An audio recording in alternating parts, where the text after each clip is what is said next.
Ajeng Semeng, kini saatnya saya Dana Paramita mengantarkan sejumlah berita dari Bali. Berikut 3 di antaranya.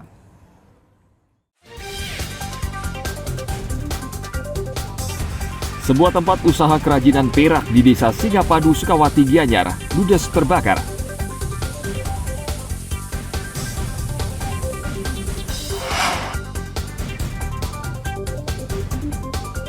Seorang warga negara Inggris hilang saat menyelam bersama istrinya di perairan Blue Lagoon, Padang Bay, Karangasem.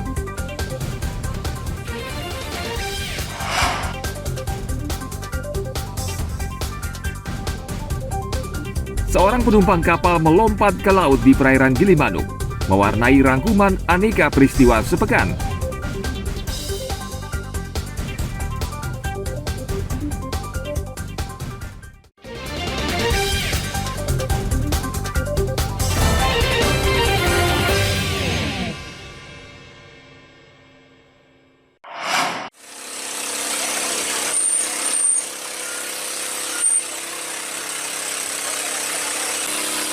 Sebuah tempat kerajinan perak di Desa Singapadu, Sukawati, Gianyar, ludes terbakar pada hari Kamis siang kemarin. Petugas pemadam kebakaran yang mendapatkan laporan langsung mendatangi lokasi untuk memadamkan api. Kebakaran ini diduga akibat hubungan pendek arus listrik. Pemilik rumah sempat melihat percikan api dari kabel PLN yang berada di lantai 2 bangunan tersebut. Percikan api kemudian merembet dan membakar tempat pembuatan kerajinan perak itu. Sebagian besar barang yang ada di dalam bangunan ludes terbakar. Di kantor, anak-anak kerja di bawah. Apinya dari atas genteng dia. Lantai berapa itu, Pak? Lantai 2, di atas genteng itu ada api, ngerepet, abal-abal. Akhirnya karena tetangga teriak-teriak rumah kebakar, dia langsung lari dari kantor ke ke workshop, ke tempat kerja. Saya suruh anak-anak mindah semua mesin-mesin yang bisa dipindah dulu yang di bawah. Akhirnya beberapa kami bisa pindah, habis itu udah karena terlalu banyak asap, ya udah saya biarin langsung ambil air itu aja. Semua habis. Tapi ada beberapa mesin yang saya bisa masuk. Tapi cuma paling 20% saya selamatkan. Oh gitu. Sisanya kerugian udah berapa kira-kira, Pak? Ratusan juta. Ratusan udah pasti, Pak.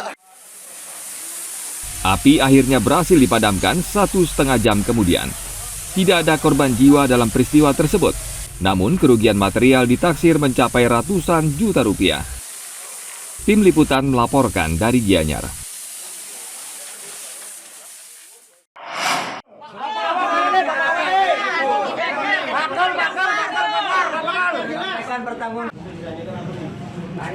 Puluhan warga Banjar Munduk, Desa Jembrana mendatangi kantor kepala desa setempat pada hari Rabu lalu. Mereka datang untuk menghadiri mediasi terkait penolakan pembangunan pabrik limbah. Warga menolak pembangunan pabrik limbah karena akan berdampak pada lingkungan sekitar. Cerita dari awal 2017, entah bulan apa itu kami pernah dipanggil di atas, dan pada saat itu juga mungkin sama mereka dinamakan sosialisasi. Tapi pada detik itu pun juga kami menolak pada saat itu. Dan tiba-tiba pada tahun ini mereka bisa membangun. Pertanyaan saya tadi, apakah cukup kepala desa, pemerintah daerah yang mengeluarkan izin? Apakah kami sebagai masyarakat juga tidak punya hak? Begitu. Jadi saya tadi meminta kepada kepala desa untuk memperjelas dokumen perizinan untuk membangun limbah B3 yang disebut PT BMS sekarang. Perwakilan pabrik limbah menyatakan pembangunan pabrik limbah sudah melewati semua prosedur yang berlaku. Jadi pada dasarnya ini hanya butuh koordinasi aja, karena saya kan juga warga Jembrana ya, beliau juga ownership juga berdomisili usahanya di sini. Jadi secara mekanisme kami sudah lalui semua proses izin detail. Dari Perling, dulu namanya AMDAL, sekarang Perling, persetujuan lingkungan, terus Pertek, persetujuan teknis, akhirnya terakhir ke PBG. Kami masih nunggu kalau sudah jadi nanti pabrik itu ada SLO, standar layak operasi namanya.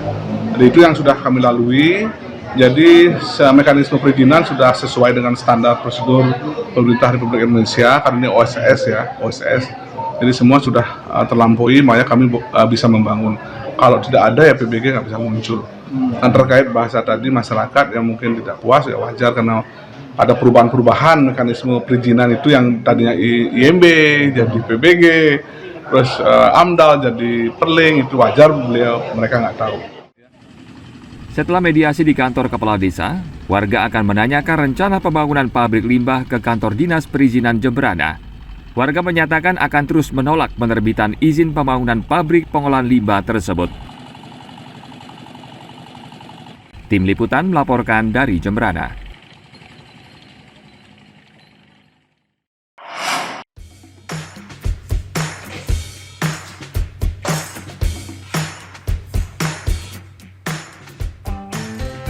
Usaha konversi atau mengubah motor mesin bensin ke motor listrik kini mulai bermunculan di Bali. Salah satunya berada di kawasan Prerenan, Mengwi, Badung.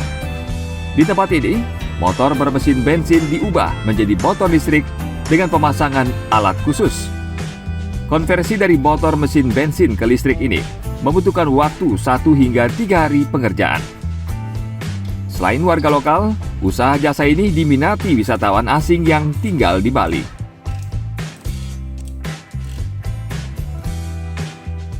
Idenya kenapa kita pengen mengkonversi pertama-tama Vespa klasik menjadi Vespa listrik ya. Karena kita lihat banyak populasi Vespa di Indonesia, khususnya Vespa klasik yang ada di semua daerah di Indonesia, dan banyak juga teman-teman yang senang Vespa, bentuk Vespa klasik, cuman tidak senang bagaimana cara ngoper giginya di tangan, habis itu suaranya dan asapnya juga, tapi pengen pakai Vespa. Jadi kita berikan solusi adalah memberikan conversion kit Vespa klasik menjadi Vespa listrik, seperti itu. Untuk peminat bagaimana sampai saat ini? Untuk peminat sampai saat ini sudah lumayan banyak. Kita buka dari bulan Juni sampai sekarang, jadi udah 4 bulan. Itu sudah banyak juga teman-teman yang mulai cari-cari Vespa, terus habis itu dikonversi di sini. Karena kita posisinya di Tumbak Bayu Prerenan, ada beberapa 50% bule, 50% lokal gitu, yang mengkonversi Vespa klasik menjadi Vespa listrik. Alasan membeli karena lebih hemat ya, karena bensin kan sekarang harganya sudah naik 14.000, dan juga mereka kalau bule-bule ini kan sudah sadar pentingnya untuk eco-friendly kan. Dan untuk informasi juga, Vespa ini kita ngecas baterainya 100%, biayanya cuma 2.500 perak. Jadi sangat murah, 2.500 perak itu bisa 60 kilo. Konversi motor mesin bensin ke motor listrik diminati karena praktis digunakan untuk keperluan sehari-hari. Selain tidak perlu membeli bahan bakar minyak, motor listrik juga tidak berisik dan lebih ramah lingkungan. Biaya konversi motor mesin bensin ke listrik beragam, mulai dari 18 hingga 27 juta rupiah per motor.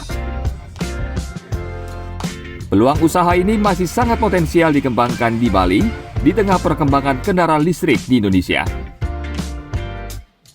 Agung Gede Agung melaporkan dari Badung.